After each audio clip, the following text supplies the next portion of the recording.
Dalil ketiga. A'udzubillahi minasyaitonirrajim. Mal Masih ibnu Maryam illa rasul qad khalat min qablihi rusul wa ummuhu siddiqah kana ya'kulanit ta'am. Al-Maidah ayat 76.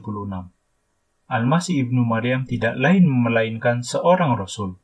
Sesungguhnya telah berlalu rasul-rasul sebelumnya, dan ibunya adalah seorang yang amat benar. Mereka kedua-duanya biasa makan makanan. Di dalam Al-Quran juga diterangkan, A'udzubillahi minasyaitonirrajim, wa ma ja'alnahum jasadan la ya'kuluna at-ta'ama wa ma kanu khalidin. Al-Anbiya ayat 8. Dan tidaklah kami jadikan mereka tubuh-tubuh yang tiada memakan makanan, dan tidak pula mereka itu orang-orang yang kekal. Sedikit kita mengulas soal makanan. Sebagai makhluk biologis, manusia berbeda dengan gunung, batu, ataupun sungai. Tubuh manusia tersusun dari protein, lemak, kalsium, dan zat penyusun lainnya. Seiring berjalannya waktu, manusia mengalami kerusakan sel pada tubuhnya. Sebuah sunatullah yang tidak berubah dan tidak dapat diganggu-gugat. Untuk tetap bertahan hidup, manusia memerlukan asupan nutrisi melalui makanan. Nabi Isa alaihissalam pun tidak terkecuali dari ketentuan-ketentuan yang tercakup di dalam ayat-ayat tersebut. Ketika beliau hidup di dunia ini, beliau harus makan. Dan sekarang terbukti bahwa beliau alaihissalam sudah tidak makan makanan lagi. Dengan demikian, artinya beliau sudah wafat.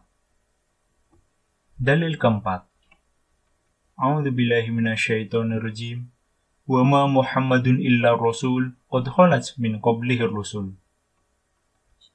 Allah Subhanahu wa taala berfirman dalam surat Al-Imran ayat 145 yang artinya, dan Muhammad tidak lain melainkan seorang rasul. Sesungguhnya telah berlalu rasul-rasul sebelumnya. Dengan metode menafsirkan ayat Al-Quran melalui ayat Al-Quran lainnya, didapatkan bahwa Allah Subhanahu wa taala berfirman di dalam Quran surah Al-Baqarah ayat 142, A'udzubillahi minasyaitonirrajim, tilka ummatun qad khalat. Itulah suatu umat yang telah berlalu. Dengan metode menafsirkan Al-Quran melalui pendekatan bahasa Arab, di dalam kamus bahasa Arab Lisanul Arab, terdapat tentang kata khola atau kholaj sebagai berikut. Khola fulanun idza mata. Si Anu dikatakan telah berlalu apabila ia sudah wafat. Abul Fadl Muhammad bin Mukarram bin Mansur Al-Misri, Lisanul Arab, Jilid 4, Beirut, Sadir, 1300 Hijriah, halaman 242. Maka, maksud ayat 145 dari Al-Quran Surah Al-Imran di atas, tadi jelas sekali menyatakan bahwa semua Rasul yang diutus sebelum Nabi Muhammad SAW, semuanya sudah wafat, sebagaimana wafatnya beliau SAW. Dalil kelima. Allah Subhanahu wa taala berfirman di dalam Al-Quran surat Al-A'raf ayat 26. A'udzubillahi minasyaitonirrajim. Qala fiha tahyawna wa fiha tamutuna wa minha tukhrajun. Di dalam bumilah kamu akan hidup, dan di dalamnya pula kamu akan mati, dan daripadanya lah kamu dikeluarkan.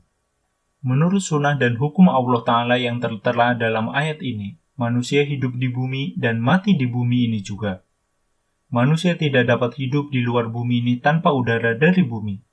Maka dengan demikian, menurut ayat ini terbukti bahwa Nabi Isa alaihissalam telah wafat. Allah Subhanahu wa taala tidak pernah melanggar sunnahnya bahwa manusia selalu membutuhkan penopang kehidupan untuk tetap hidup. Untuk pergi di atas ketinggian 6.000 meter membutuhkan sarana penunjang dan peralatan khusus. Dalil ke-6. Allah Subhanahu wa taala berfirman dalam Al-Quran surah Maryam ayat 32.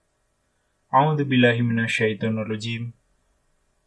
Wa ja'alani mubarakan aynama kuntu wa awsani bis-sholati waz-zakah ma dumtu hayya.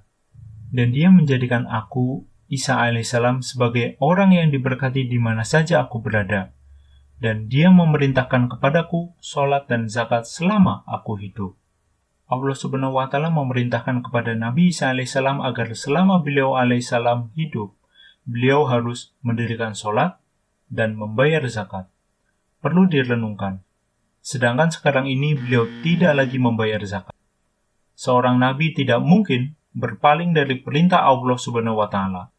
Seandainya masih hidup, lalu bagaimana beliau alaihissalam melaksanakan sholat dan membayar zakat? Maka dengan demikian menurut ayat ini terbukti bahwa beliau Nabi Isa alaihissalam sudah wafat. Dalil ketujuh. Allah Subhanahu wa Ta'ala berfirman dalam Al-Quran surah Al-Anbiya ayat 34. A'udzubillahi minasyaitonirrajim. Wa ma ja'alna li basyarin min qablikal khuld afa imitta fahumul khalidun. Kami tidak memperkenankan seorang manusia pun sebelum engkau Muhammad untuk hidup kekal. Maka jika engkau mati, lalu apakah mereka akan hidup untuk selama-lamanya? Pada poin kedua dan ketiga, yaitu jika engkau Muhammad SAW mati, lalu apakah mereka akan hidup untuk selama-lamanya? Menegaskan bahwa jika sosok yang paling mulia di antara seluruh manusia juga mengalami kematian, maka tidak mungkin manusia lainnya akan mendapatkan kemuliaan, yaitu kekekalan hidup hingga ribuan tahun atau bahkan abadi. Dan sosok paling mulia tersebut wafat. Artinya, Nabi Isa alaihissalam sebagai manusia pun wafat. Dalil ke-8. Di dalam kitab hadis Kanzul Umal Alauddin Al-Hindi Mu'assaur Risalah Beirut 1989, jilid 11 halaman 479, Hazrat Fatimah radhiyallahu anha menerangkan bahwa Rasulullah SAW bersabda, Allahumma sholli ala Muhammad wa ala ali Muhammad kama shollaita ala Ibrahim wa ala ali Ibrahim wa barik wa salim innaka Hamidum Majid. Anna Isa bin Maryam asa isyrina wa miyata sana. Sesungguhnya Isa ibnu Maryam usianya 120 tahun. Kanzul Umal fi Sunanil Aqwal wal Af'al Harful Fa Kitabul Fadail min Kismil Af'al Al-Babu Athani fil Fadail Sya'iril Anbiya alaihissalam Al-Faslul Awal fi Ba'di Khosaisil Anbiya Umuman nomor 32.262. Dalil ke-9. Allahumma sholli ala Muhammad wa ala ali Muhammad kama shollaita ala Ibrahim wa ala ali Ibrahim wa barik wa salim innaka Hamidum Majid. Law kana Musa wa Isa hayyain lama wasi'ahuma illa tiba'i. Jika Musa alaihissalam dan Isa alaihissalam masih hidup, maka mereka harus mengikuti aku.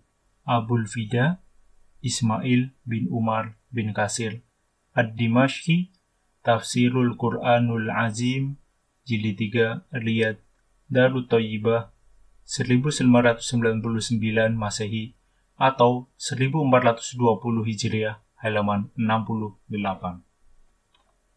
Banyak orang telah salah menafsirkan Al-Quran Surah An-Nisa ayat 159 hingga 160. Menurut mereka, Nabi Isa alaihissalam sama sekali tidak disalib, melainkan telah diangkat oleh Allah Subhanahu wa Ta'ala ke langit. Yang disalib itu adalah orang lain. Oleh Allah Subhanahu wa Ta'ala diganti dengan orang lain yang diserupakan dengan Nabi Isa alaihissalam. Pendapat mereka itu disandarkan kepada ayat yang berbunyi, A'udzubillahi minasyaitonirrajim, wa ma qataluhu wa ma shalabuhu walakin subbiha lahum bal rafa'ahu Allahu ilaihi. Padahal mereka tidak membunuhnya dan tidak pula menyalibnya sampai mati, melainkan ia telah disamarkan kepada mereka seperti yang telah mati di atas salib. Malahan Allah telah mengangkat derajatnya kepadanya. Perkataan wa ma shalabuhu dalam ayat tersebut tidak berarti bahwa orang-orang Yahudi sama sekali tidak menaruh Nabi Isa alaihissalam di atas salib. Melainkan yang sebenarnya ialah mereka, orang-orang Yahudi tidak menyalibkan Nabi Isa alaihissalam sampai mati. Di dalam kamus bahasa Arab Al-Munjid, kita membaca makna kata solaba atau menyalib, yaitu solabal idhoma istakhroja wadkaha, yakni makna kata solaba itu ialah ia mematahkan tulang-tulang dan mengeluarkan sumsumnya. Louis Ma'luf Al-Yasu'i, Munjid fil Lughah wal Adab wal Ulum, Beirut Al-Maktabah Al-Kasulikiyah, 1956 Masehi, halaman 431. Jadi bunyi ayat, mereka tidak membunuhnya dan tidak pula menyalibnya, maksudnya ialah mereka orang-orang Yahudi tidak membunuh dan tidak mematahkan tulang-tulang Nabi Isa AS hingga beliau mati di atas salib. Adapun maksud perkataan syubbihalahum bukan berarti bahwa Nabi Isa AS telah disamarkan atau diserupakan atau diganti dengan orang lain, melainkan beliau telah disamarkan kepada orang-orang Yahudi yang menyalib beliau, tampak seolah-olah beliau alaihissalam telah mati di atas kayu salib. Adapun tentang perkataan rofa'a sudah dijelaskan pada dalil yang kedua. Banyak orang yang berpendapat bahwa menurut hadis, Nabi Isa AS akan turun dari langit ke dunia di akhir zaman nanti. Pendapat mereka itu didasarkan kepada keterangan hadis Bukhari yang berbunyi, Allahumma sholli ala Muhammad wa ala ali Muhammad kama shollaita ala Ibrahim wa ala ali Ibrahim wa barik wa salim innaka Hamidum Majid. Kaifa antum idza nazala banu Maryama fiikum wa imamukum minkum? Bagaimana sikap kalian apabila telah turun Ibnu Maryam pada kalangan kalian, sedangkan dia menjadi imam dari antara kalian? Sahihul Bukhari, kitab Hadithul Anbiya, bab Nuzulu Isa bani Maryam, nomor 3265, Sahihul Bukhari, Abu Abdillah Al-Bukhari, Darul Ihya, Mesir, Juz 2, halaman 256, Nuzulu Isa bin Maryam. Pertama-tama, di dalam hadis tersebut tidak terdapat kata langit, atau turun dari langit. Arti kata nazala tidaklah bermakna turun dari langit. Contoh lain penggunaan kata tersebut kita baca dalam Al-Quran Surah Al-Hadid ayat 27, A'udzu billahi minasyaitonir rajim, wa anzalnal hadid. Artinya, dan kami telah turunkan besi. Kita tahu bahwa besi tidaklah diturunkan dari langit. Jadi, kata nazala tidaklah berarti turun dari langit. Selanjutnya di dalam hadis tersebut, yang dimaksud dengan kata Isa ibnu Maryam, bukanlah Nabi Isa alaihissalam ibnu Maryam yang dahulu pernah diutus kepada kaum Bani Israel. Nabi Isa alaihissalam ibnu Maryam yang pernah diutus kepada kaum Bani Israel itu sudah wafat. Adapun Isa ibnu Maryam yang akan datang itu adalah orang lain yang sifat-sifatnya menyerupai Nabi Isa alaihissalam, sebagaimana Nabi Yahya alaihissalam yang datang menyerupai atau menyandang sifat-sifat Nabi Ilyas alaihissalam. Lihat Injil Matius pasal 17 ayat 12 hingga 13. Semoga Allah Ta'ala memberikan taufik dan hidayah kepada semua kaum muslimin agar mereka mengerti dan meyakini tentang wafatnya Nabi Isa alaihissalam, sebagaimana yang telah dijelaskan dengan dalil-dalil tersebut. Sebab keyakinan atau kepercayaan tentang kewafatan Nabi Isa alaihissalam itu mengandung arti sukses dan kehormatan serta kehidupan bagi agama Islam dan bagi Nabi Muhammad Rasulullah SAW.